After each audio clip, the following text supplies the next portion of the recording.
Porque trauma na infância pode causar transtorno mental na adolescência. Fernanda Bassetti. 1/3 dos diagnósticos de transtornos mentais em adolescentes está associado a traumas na infância. Aponta pesquisa da Faculdade de Medicina da Universidade de São Paulo, USP, realizada em parceria com a Universidade de Bath, no Reino Unido. Os resultados foram publicados em fevereiro no The Lancet Global Health.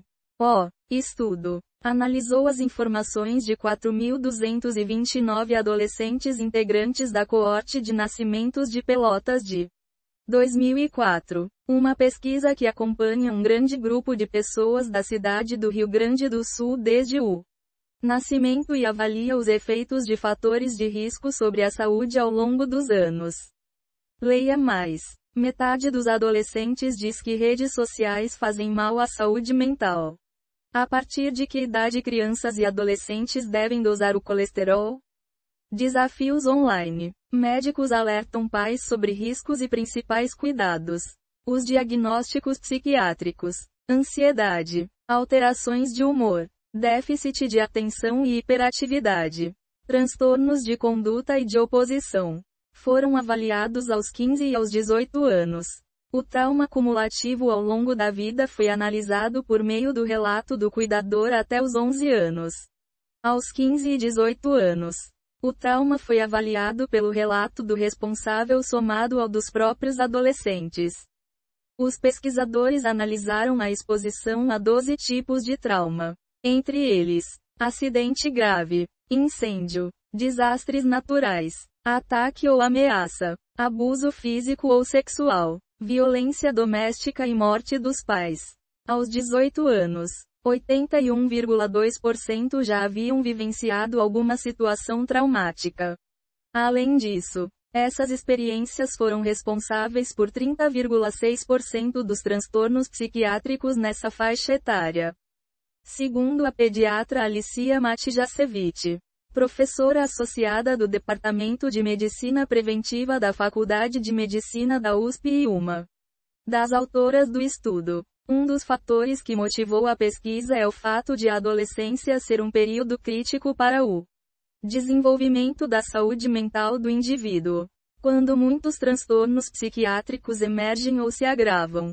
Estudos anteriores, realizados em países ricos, já indicavam que a exposição a traumas na infância pode aumentar substancialmente o risco de transtornos mentais ao longo da vida.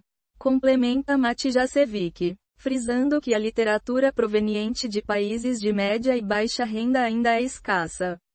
Mas pessoas de todas as faixas etárias podem, em maior ou menor grau, ficar suscetíveis a abalos emocionais quando expostas a eventos estressores.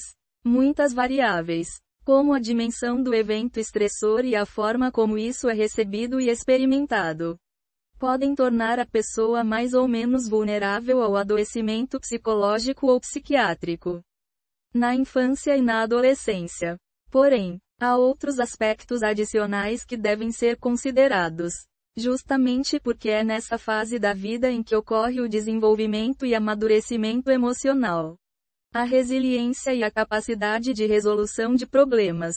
Além disso, do ponto de vista de desenvolvimento neuropsiquiátrico, a exposição a traumas na infância pode afetar e modificar o funcionamento de estruturas cerebrais envolvidas na regulação do humor, na memória, na cognição, no planejamento e controle dos impulsos. Em resumo, é uma faixa etária crítica, afirma o psiquiatra Elton Kanomata, do Hospital Israelita Albert Einstein. A exposição precoce a traumas pode influenciar negativamente na saúde mental na infância e na adolescência, e isso pode aumentar significativamente o risco de desenvolver transtornos mentais ao longo da vida. Segundo Kanomata, quando se fala de trauma, considera-se qualquer evento ou experiência extremamente estressante e que extrapole a capacidade de gerenciamento e processamento mental e emocional pela vítima. Sejam eventos concretos ou subjetivos. Mesmo que a pessoa não seja exposta ao trauma, ao ouvir sobre um acidente ou catástrofe, por exemplo, pode ficar impactada com a notícia e se transformar em um trauma. Países de baixa renda. O estudo aponta que nos países de média e baixa renda a prevalência de adversidades na infância é maior e os serviços de saúde mental são mais limitados, em comparação com os países de alta renda. Essa diferença se deve a múltiplos fatores, incluindo desigualdades socioeconômicas, maior exposição à violência comunitária e doméstica, instabilidade política e acesso limitado a serviços de saúde mental. Analisa a professora da USP. Embora não tenhamos feito uma comparação direta dos dados brasileiros com estudos específicos de outros países, referenciamos pesquisas anteriores que indicam que crianças e adolescentes em países de baixa renda enfrentam taxas mais altas de exposição a traumas. A pesquisadora destaca que, como os serviços de saúde mental nesses países são mais escassos, isso agrava o impacto dessas adversidades. Em muitos casos, a falta de acesso a diagnóstico e tratamento adequados pode levar a uma progressão dos transtornos mentais, resultando em maiores dificuldades na vida adulta. O estigma associado aos transtornos mentais dificulta ainda mais a implementação de estratégias preventivas. Completa Alicia Matijasevic. Para Canomata, a pesquisa retrata um problema nacional. Apesar da amostra representar uma única cidade, Pelotas, e não todo o país, este estudo aponta para desafios compartilhados por toda a população: exposição à criminalidade, falta de segurança, acidentes e catástrofes naturais, violência doméstica, abuso físico e sexual, negligência parental, falta de acesso à saúde e educação. Diz, na visão do psiquiatra, um desafio para enfrentar esse problema é a distribuição desigual de médicos no país, o que limita a atuação de serviços de saúde mental para prevenir, diagnosticar e tratar distúrbios emocionais.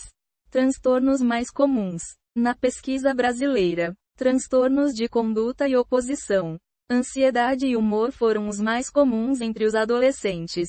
Os transtornos de conduta e oposição são caracterizados por problemas no autocontrole das emoções e de comportamentos persistentes de desobediência, agressividade e violação de normas sociais. Eles geralmente surgem na infância ou adolescência e podem ter impacto significativo na vida escolar, familiar e social dos jovens. Já os transtornos de ansiedade são um grupo de condições psiquiátricas caracterizadas por medo excessivo, preocupação persistente e respostas desproporcionais a situações cotidianas. Podem causar sofrimento significativo e interferir nas atividades diárias, no desempenho acadêmico, nas relações sociais e na qualidade de vida dos adolescentes. Por fim, os transtornos de humor, como a depressão e o transtorno afetivo bipolar, são condições psiquiátricas caracterizadas por alterações significativas e persistentes no estado emocional, que podem incluir períodos de depressão profunda, euforia excessiva ou flutuações entre esses extremos. Afetam o bem-estar psicológico, o comportamento e a funcionalidade do indivíduo no dia a dia.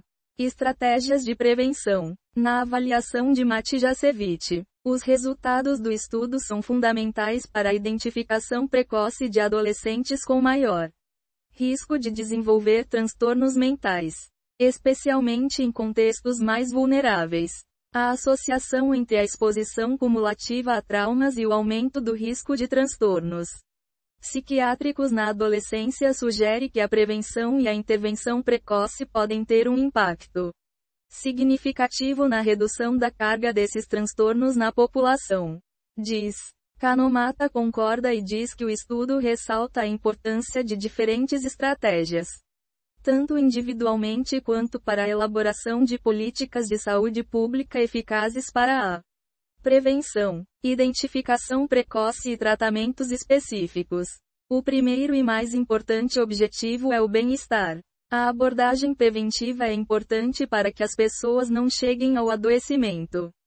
Comenta. Alguns sinais de alerta que pais, familiares e professores podem detectar são alterações de humor, ansioso, deprimido, irritadiço, choro fácil, mudanças no comportamento, inquietude, agressividade, comportamentos intempestivos, alterações cognitivas, queda no rendimento escolar, desatenção, dificuldade de concentração, dificuldades sociais, isolamento, desconfiança excessiva, mudanças de sono, insônia, sonolência excessiva, e alteração no apetite, com perda ou ganho de peso. É muito importante a identificação precoce de sinais psicológicos, pois eles podem indicar sofrimento emocional e vulnerabilidade. Esses sinais permitem abordagens terapêuticas mais específicas e, geralmente, sem a necessidade de emprego de medicamentos. Diz o psiquiatra. Com isso, os jovens podem conseguir lidar com traumas de maneira mais efetiva e sofrer menos com o impacto desses transtornos ao longo da vida. Estudo. Adolescentes sentem que recebem pouco apoio emocional dos pais. O estudo analisou as informações de 4.229 adolescentes integrantes da coorte de nascimentos de Pelotas de 2004.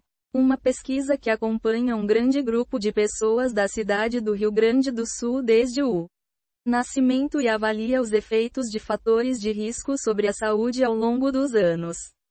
Os diagnósticos psiquiátricos: ansiedade, alterações de humor, déficit de atenção e hiperatividade, transtornos de conduta e de oposição, foram avaliados aos 15 e aos 18 anos. O trauma cumulativo ao longo da vida foi analisado por meio do relato do cuidador até os 11 anos. Aos 15 e 18 anos, o trauma foi avaliado pelo relato do responsável somado ao dos próprios adolescentes. Por fim, os transtornos de humor, como a depressão e o transtorno afetivo bipolar, são condições psiquiátricas caracterizadas por alterações significativas e persistentes no estado emocional, que podem incluir períodos de depressão profunda, euforia excessiva ou flutuações entre esses extremos. Afetam o bem-estar psicológico, o comportamento e a funcionalidade do indivíduo no dia a dia.